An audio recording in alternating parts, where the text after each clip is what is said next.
Welcome to Man Does Tech, where I solve the problems you didn't even know you had. You start by assembling prerequisites and placing essentials. Grab the infusion altar, catalyst, and base item, then put reagents nearby.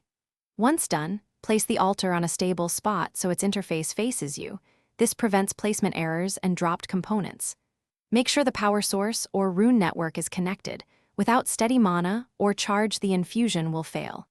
Begin the process now by opening the altar GUI, because initiating early reveals any missing reagent counts and shows exact energy requirements.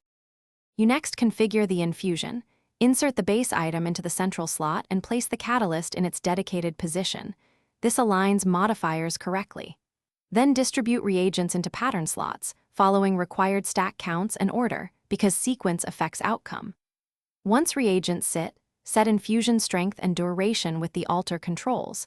Higher strength speeds effects but raises instability, so balance risk versus reward. Monitor the energy meter. If it dips, pause and top up to avoid partial infusion or corruption. You finalize by starting the infusion and watching the progress bar and instability warnings. Respond quickly to alerts. If the process stalls, add energy or reduce strength. Do not remove components mid-process, because that often corrupts the result. Once the infusion completes, remove the product carefully and inspect attributes.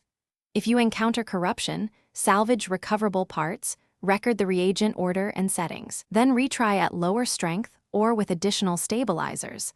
This prevents repeat failures and refines your technique. Thanks for watching.